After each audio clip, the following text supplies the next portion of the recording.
My name is Corinne Shaw, and I am 34 years old. For most of my adult life, I have lived and breathed the quiet, ordered world of cellular biology, a world where every mystery, no matter how complex, can eventually be understood through careful observation and the unwavering logic of the scientific method. My sanctuary has always been the laboratory, a place of gleaming steel, hushed concentration, and the steady, rhythmic hum of machinery working to unravel the secrets encoded in our very cells. This passion was a gift from my grandfather, Silas Shaw, a man who saw the universe in a drop of water and taught me to do the same. When he passed away 18 months ago, he left me his entire estate, a legacy of not just financial security, but of a life dedicated to knowledge. It was a final, profound gesture of his faith in me. I never imagined it would also be the catalyst that would detonate the carefully constructed facade of my family, revealing the fragile and fractured reality beneath. My mother, in a desperate attempt to seize that inheritance for my brother, stormed into my laboratory and systematically destroyed a decade of my life's work. But the true cataclysm was not the shattered glass or shredded notebooks. It was the quiet, unassuming report from a DNA testing facility, a report that would irrevocably rewrite the story of who we were. If you wish to understand how a mother's love could curdle into such destructive desperation, you must first understand the nature of secrets and how the longest-held ones often cause the most devastating damage upon their release. My grandfather, Silas Shaw, was a giant in the field of pediatric neurology, though you would never have known it from his gentle demeanor and the flour that always seemed to dust the elbows of his cardigans. He smelled of old books and Earl Grey tea, and his greatest joy was in explaining the complex wonders of the natural world to his gangly, perpetually curious granddaughter. While other children were learning to ride bicycles, I was in his home study, a room paneled in warm cherrywood, learning about mitochondrial DNA using a colorful string model he'd built. You see, Cora, he would say, his voice a low, comforting rumble, everything is a story. The rings of a tree tell the story of its seasons. The layers of rock tell the story of the earth. And our DNA, well, that tells the most incredible story of all. The story of us. Those moments were the seeds of my future. They grew into a passion that my parents, Walter and Annette, observed with a mixture of pride and bewilderment. My father, a quiet and respected professor of 19th century literature, appreciated the intellectual rigor but seemed to exist in a world apart from mine, one of prose and poetry. My mother, however, was a woman for whom life was a performance. She valued appearances, social standing, and the tangible markers of success. A daughter who preferred a microscope to a debutante ball was a social anomaly she never quite learned how to manage. It's just a phase, she would assure her friends at the country club, her voice bright and dismissive. Corinne has always been so intense. She'll find a more suitable path eventually. My brother, Julian, 2 years my junior, was the star of my mother's performance. Charming, handsome, and effortlessly popular, he was the son she could easily present to the world. He drifted through life on a current of natural charisma, from one grand business idea to the next, a bespoke cocktail delivery service, a line of ethically sourced surf wax, a disastrous foray into day trading. Each venture fizzled out, leaving behind a trail of debt that my mother would quietly and anxiously help him manage. Julian just has so much creative energy, she would defend. He just needs the right investment to find his footing. I, meanwhile, found my footing in the hallowed halls of Stanford and later, in my own research lab at the University of Crestwood Bay. With my grandfather's encouragement and initial seed funding, I dedicated my career to studying a rare, degenerative neurological condition called Shaw-Manning syndrome. It was a disease my grandfather had first helped identify decades ago, and it felt like I was picking up a torch he had lit. For 10 years, I worked, meticulously collecting patient samples, mapping genetic markers, and slowly, painstakingly, piecing together the puzzle of the disease. My work was beginning to show real promise, a potential pathway to early diagnosis that could change the lives of the few hundred families worldwide affected by the devastating condition. My grandfather was my greatest champion. At 91, frail but still sharp, he would read my published papers with a magnifying glass, his pride a palpable warmth even over the phone. My parents would attend the requisite university galas where my work was honored, my mother smiling graciously for the cameras, my father looking vaguely lost amongst the scientific jargon. "It's all very impressive, dear," my mother once said, tapping a perfectly manicured nail on a printed diagram of a gene sequence, "but does it pay well?" Everything changed on a cool Tuesday in April. The call came from my father. Grandpa Silas had passed away in his sleep. The loss was a physical blow, a hollowing out of a space inside me I didn't know could be empty. He was my mentor, my anchor, my guiding star. In the quiet of my lab that night, surrounded by the work he had inspired, I felt utterly and completely adrift. I did not know then that the storm was only just beginning to gather. The funeral was held at a small, sunlit chapel overlooking the Pacific, a place my grandfather had loved. Colleagues spoke of his brilliant mind and compassionate care. I spoke of his boundless curiosity and the way he taught me to see stories in the science. My voice faltered only once when I recalled him telling me, "An investment in knowledge pays the best interest, Cora. And you are my best investment." My mother, dressed in impeccably tailored black, dabbed at her eyes with a silk handkerchief, a portrait of elegant grief. Julian looked genuinely heartbroken. He had always shared an easy, affectionate rapport with our grandfather. My father stood beside me, his hand a steadying weight on my shoulder. "He was so proud of you," he whispered, a rare and direct affirmation that felt like a lifeline. A week later, we convened in the downtown offices of Gideon Hayes, my grandfather's lawyer and friend for over 40 years. The room, with its panoramic view of the Crestwood Bay Harbor, felt somber and still. Gideon, a kind man with a deeply lined face, cleared his throat and began to read from the will. The terms were direct and unambiguous. To my immense shock, I was named the sole beneficiary of the bulk of his estate, his beautiful craftsman-style home on the cliffs overlooking the sea, a substantial investment portfolio, and his entire collection of rare scientific books and antique instruments. The total value was estimated at just over $4 million. There were smaller bequests to his favorite charities and a modest trust fund set aside for Julian. The silence that followed the reading was broken by my mother's sharp intake of breath. "That can't be right," she said, her voice tight with disbelief. "Silas always said he would treat the children equally." Gideon shook his head slowly. "I'm afraid it is, Annette." Silas was very clear. He revised his will 6 months ago. He wanted his legacy, the home, the collections, the funds, to support Curran's work. He saw it as a continuation of his own. "This is an insult," my mother declared, her composure beginning to crack. "Julian is his grandson too. He has needs. He's starting a new business." I was still reeling from the enormity of my grandfather's gesture, a bittersweet weight of responsibility. "Mom, it's okay," I said, trying to diffuse the tension. "Of course I'll help Julian. We're family. We can figure this out." Julian himself was silent, his expression a mixture of disappointment and something else I couldn't quite read. "We will discuss this as a family," my mother announced, her tone leaving no room for argument. She rose, gathering her purse. "Gideon, you can expect to hear from our attorney. We will be contesting this." Gideon sighed, a flicker of sadness in his eyes. "That is your right, of course.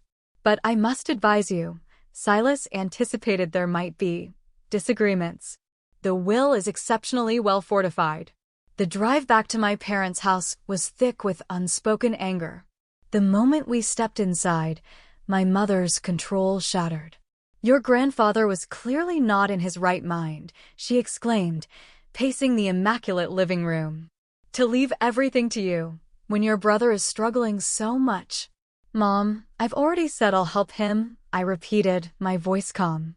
But Grandpa's house was his life's work. The collections are historically significant. They shouldn't be sold off. Your brother has debts, she retorted, ignoring my point. Serious debts? This isn't about a house, Corinne. This is about loyalty. It was then that Julian finally spoke, his voice strained. Chloe, I'm in trouble. Real trouble. Over the next hour, the story tumbled out. Julian's day trading had been a cover for a severe gambling addiction. He had borrowed heavily from unofficial lenders, men who didn't use collection agencies. He owed nearly $500,000, and they were threatening more than just his credit score. I can help, I said immediately, my heart aching for his fear. We can use some of the inheritance to pay them. We can liquidate some stocks. It's not enough, my mother cut in, her eyes hard. We need to sell the house, the books, everything. Make a clean break. But that's not what Grandpa wanted, I protested.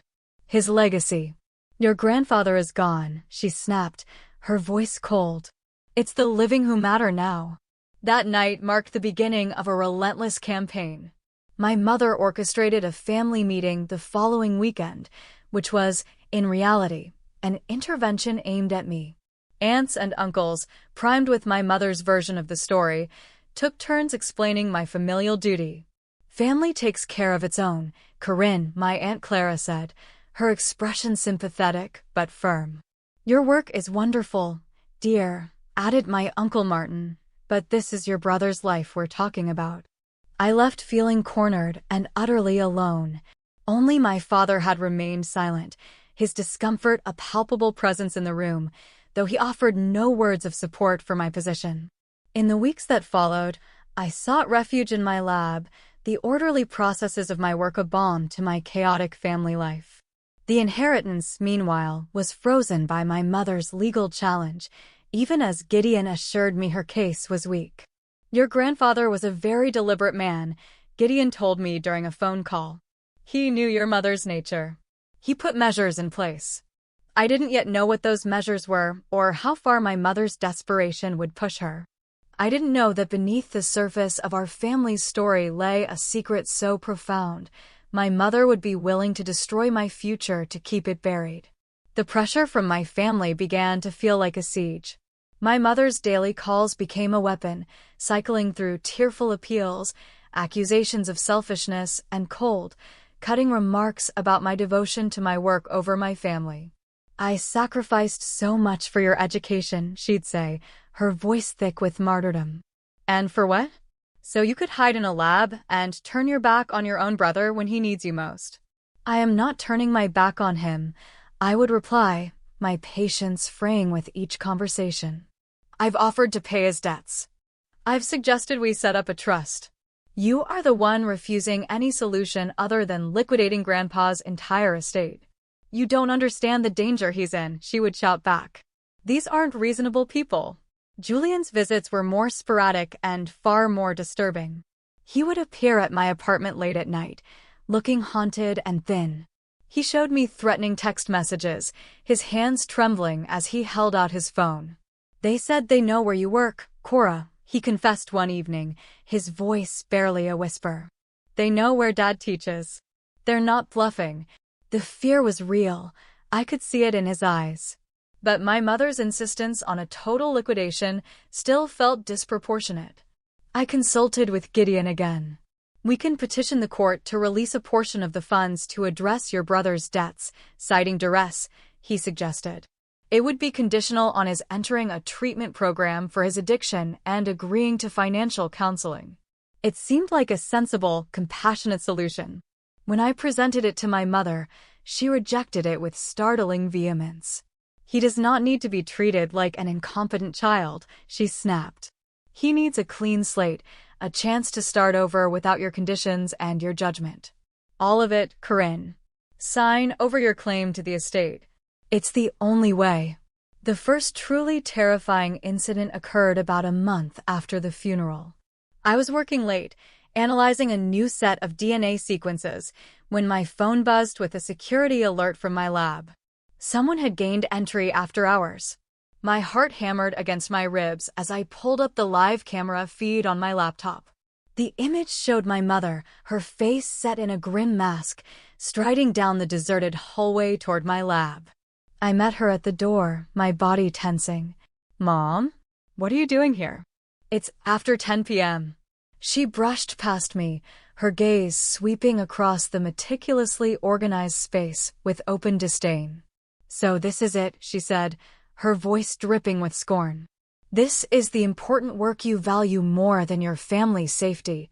This work saves lives," I said quietly, watching as she picked up one of my notebooks, its pages filled with months of handwritten data.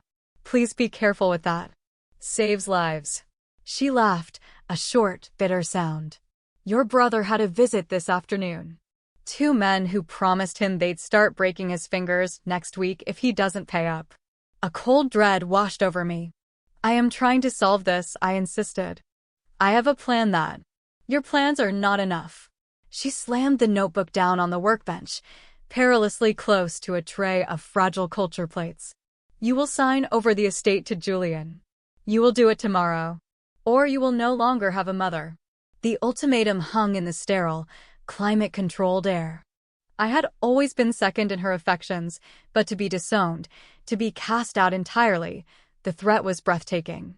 "You can't mean that," I whispered. Her eyes were like chips of ice. "Try me," she said. "Family is supposed to be a bond, Corinne, not a negotiation." She left as abruptly as she had arrived, leaving me shaking in the silent lab. The encounter had moved beyond emotional blackmail into something more menacing. The next morning, I had all the locks and access codes to my lab changed, a sad and necessary precaution against my own mother. A few days later, I was back in Gideon Hayes's office. The view of the harbor, usually so calming, did little to soothe my frayed nerves. "Your mother has officially filed the contest," he informed me, his expression grave. "But that's not all. There's a development you need to be aware of." He paused, choosing his words with care. "When your grandfather last updated his will, he added a rather unusual codicil, a provision that would only be enacted in the event that the will was contested." "What kind of provision?" I asked, a sense of foreboding creeping over me. "Genetic verification," Gideon said, meeting my gaze directly. "Silas stipulated that if anyone contested the distribution of his estate, all named beneficiaries would be required to submit to DNA testing to confirm their biological relationship to him." I sat back in my chair, completely stunned. DNA testing? Why? What was he worried about? "He never told me his specific suspicions," Gideon admitted. "He was a scientist to the very end. He believed in empirical data. He simply stated it was a necessary precaution to ensure his legacy went to his true bloodline."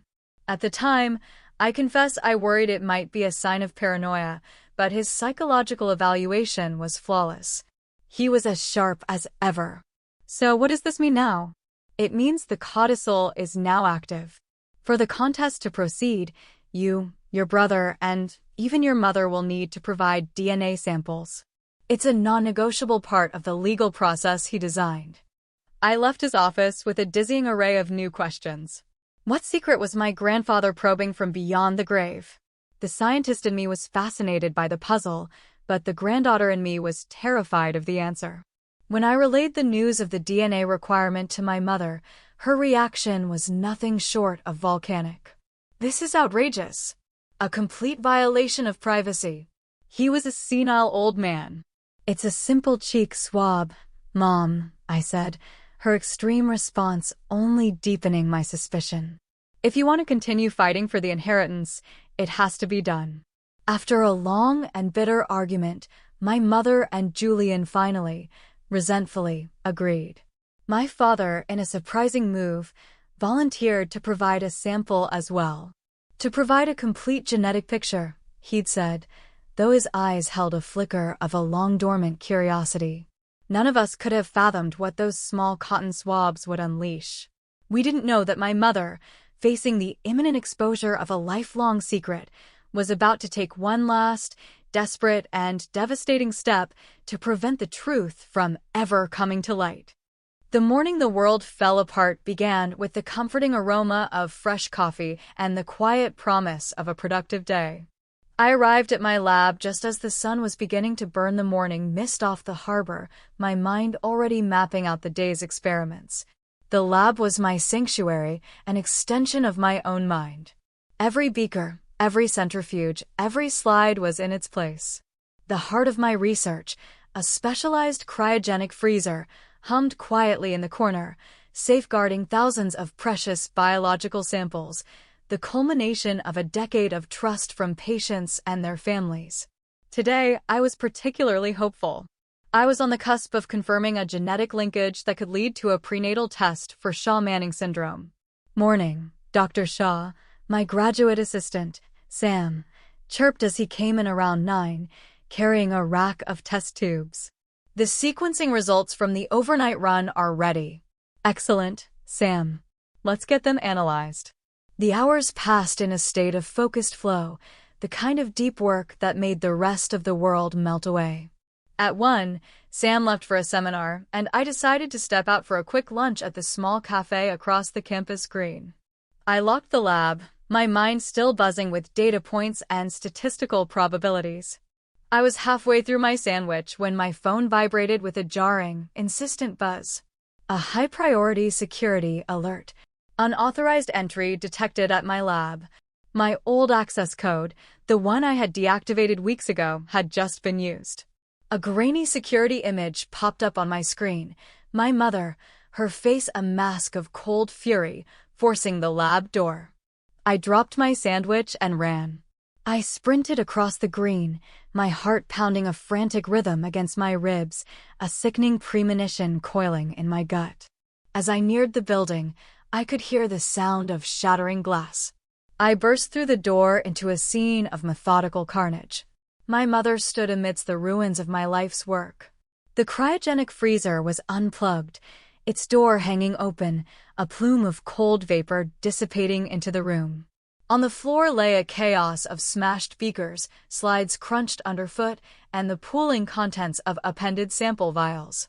In her hands, she held my most recent research journal, tearing out pages and feeding them, one by one, into the heavy-duty office shredder she must have wheeled in with her. "Mom, stop!"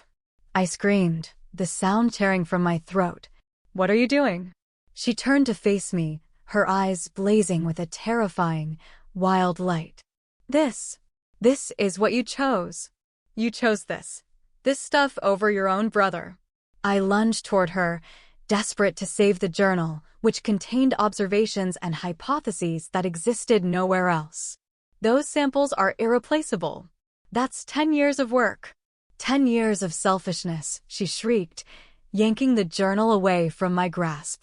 With a grunt of effort, she swept her arm across a workbench, sending 100 carefully prepared patient slides clattering to the floor in a cascade of destruction. "Julian needs that money. His life is on the line because of your pride."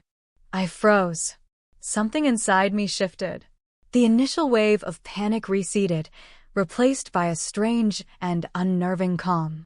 It was the detached focus of a scientist observing a catastrophic event, noting the variables, calculating the damage, but somehow removed from the emotion of it all.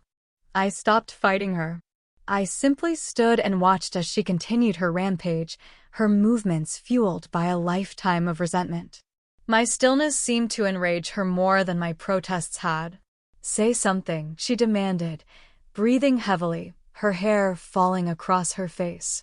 "Stop looking at me with that damn superior, analytical stare." I took a slow breath. "What is there to say, Mom?" My voice was quiet, eerily steady. "That you've finally proven your point? That I should just give up and let you have the money?" "Yes," she cried, a note of triumph in her voice. "Most of my digital data is backed up on the university's secure cloud server," I stated, my voice devoid of emotion. "My publications are a matter of public record. The physical samples, that is a profound loss. Many are irreplaceable. But my work is not entirely destroyed." I paused, letting my gaze sweep over the wreckage before meeting her eyes. But our relationship? I believe that is. The clinical precision of my words seemed to finally pierce her fury. She looked around the ruined lab as if seeing it for the first time. The wildness in her eyes flickered, replaced by a dawning horror. "You never understood," she whispered, her voice cracking. "It was always about your work. Your grandfather was the same. You both just disappeared into your own worlds." "Please leave," I said, my voice finally beginning to tremble as the shock wore off and the pain began to seep in. "The campus police are on their way." I called them as I was running over here. Right on cue, 2 uniformed officers appeared in the doorway, their faces slack with shock at the scene. "Dr. Shah? We got a call. Is everything all right?" "No," I said, my composure finally shattering. "It is not. Please escort this woman from the premises. I want to press charges." "Corinne." My mother's face was a mask of disbelief. "You wouldn't. I'm your mother." "You left me no choice," I said, turning away from her, unable to look at the woman who had just annihilated a part of my soul. After she was gone, I stood alone amid the debris. The hum of the freezer was gone, replaced by a tomb-like silence. I saw a label from a vial peeking out from under a shard of glass. It bore the name of a little girl in Ireland with Shaw-Manning syndrome, a girl whose family had placed their hopes in my work. That's when the dam broke. I sank to the floor, my knees landing amidst the glass, and I wept. I cried for my lost work, for the betrayed trust of my patients, for my grandfather's legacy, and for the mother I thought I had, who had been replaced by this stranger filled with rage. That's how Sam found me a half-hour later, standing in the doorway with a horrified gasp. "Oh my God, Dr. Shah." "Corinne, what happened?" Through my sobs, I managed a single, choked explanation. "Family." The next few hours were a surreal haze of police reports, insurance adjusters, and the sympathetic, shocked faces of my colleagues and the university dean. They all promised to help me rebuild, to salvage what could be salvaged. "The intellectual property is safe, Corinne," the dean assured me, his hand on my shoulder. "That's the most important thing." But he was wrong. The most important thing was the trust that had been shattered, the sense of safety that had been violated, and the dawning, terrifying question of why. Why would my mother go to such extreme lengths? The answer, I suspected, was waiting in a sealed envelope in Gideon Hayes's office, an answer she had tried to destroy my life to avoid. That evening, in the stark quiet of my apartment, I filled out the paperwork for a restraining order against my own mother. It was the hardest thing I had ever done, and the first step toward reclaiming myself from the wreckage. The conference room at Gideon Hayes's law firm felt like a pressurized chamber, the air thick with tension and unshed tears. 2 weeks had passed since the destruction of my lab.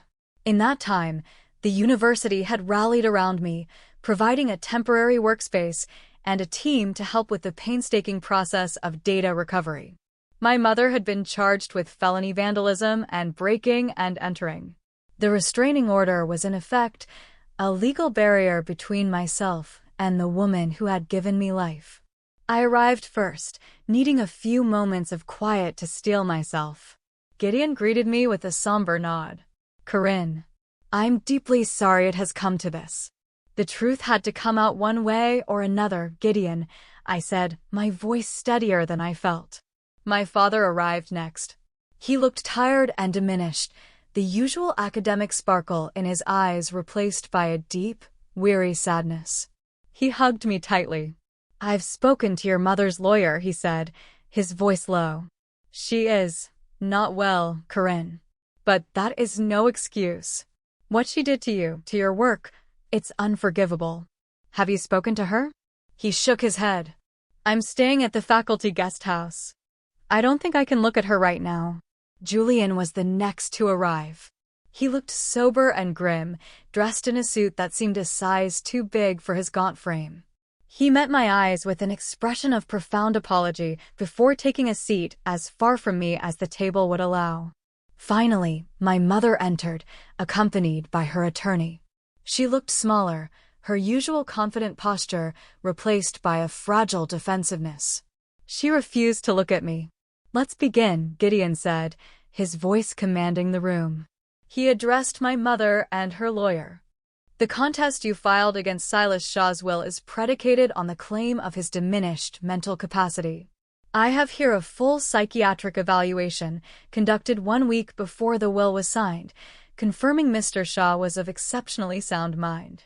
I also have a video statement from him explaining his rationale, which we can play if you insist on proceeding." My mother's lawyer paled slightly. This was clearly news to her. However, Gideon continued, "Before we even address that, we must address the codicil. The contest has triggered the mandatory DNA verification." He placed a sealed manila envelope on the polished surface of the table.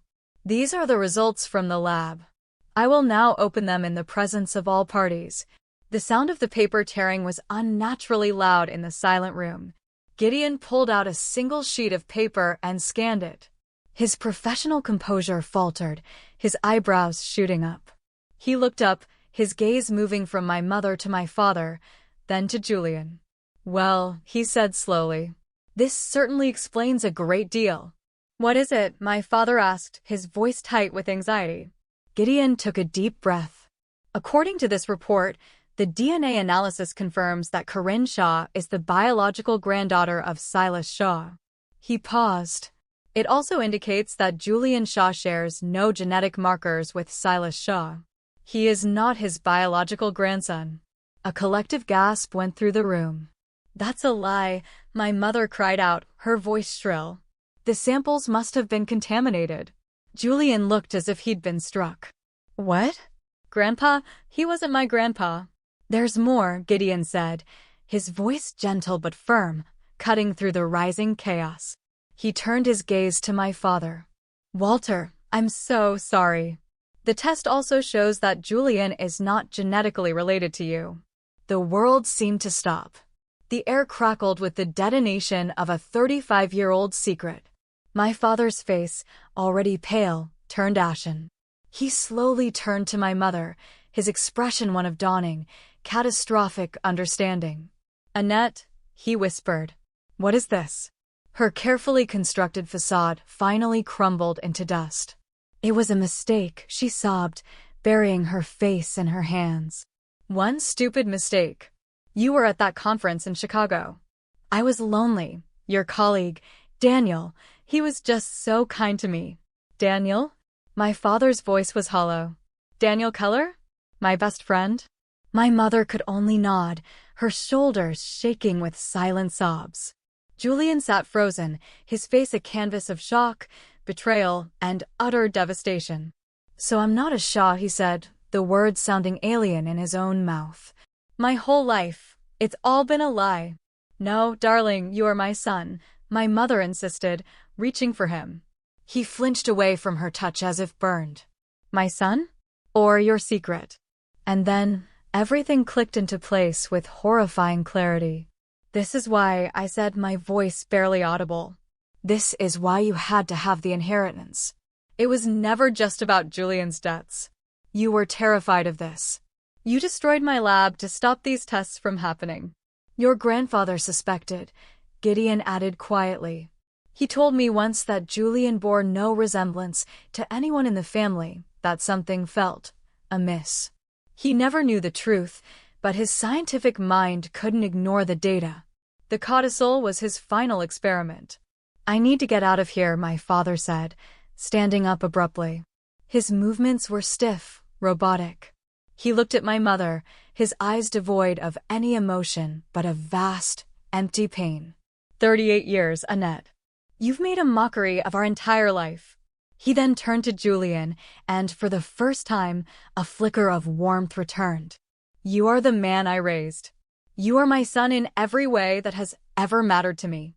That will not change. But I need time." He walked out of the room without a backward glance. Julian followed a moment later, pushing his chair back with a screech and striding out of the room, ignoring my mother's desperate pleas. The contest was over. The inheritance was mine. But I felt no victory. I only felt the profound, aching emptiness of a family that had been built on a foundation of lies, now lying in ruins around me. In the end, the science had told its story, clear and irrefutable. But the human cost of that truth was a price I never would have chosen to pay. The aftermath of the revelation was not a loud explosion, but a slow, silent collapse.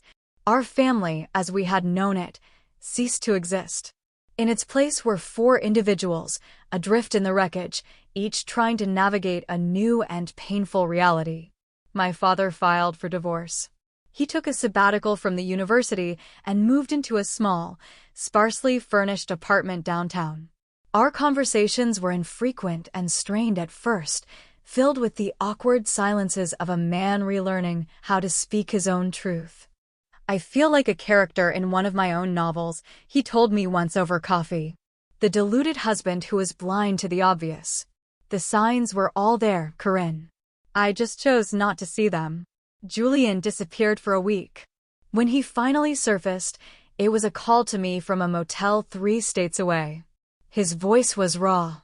"Who am I, Cora?" he asked, the question hanging between us, heavy and unanswerable. I stayed on the phone with him for hours, listening as he cycled through anger, grief, and a bewildering sense of loss. He wasn't just grieving the family he thought he had, he was grieving an entire identity. My mother retreated into a self-imposed exile, communicating only through her lawyer. The criminal charges for the lab destruction proceeded, and the university settled for a plea bargain that involved significant financial restitution, a lengthy probation, and mandatory psychological counseling. Amidst this personal desolation, I was left with the practicalities of my grandfather's legacy. His house, standing silent on the cliffside, felt less like a home and more like a museum of a life well lived. With Gideon's guidance, I made decisions.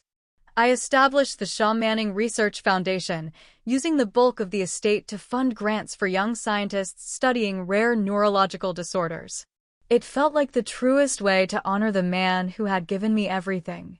I also set up a trust for Julian. It wasn't the blank check our mother had demanded, but a structured fund to clear his debts, pay for his addiction therapy, and finance his return to school, should he choose it.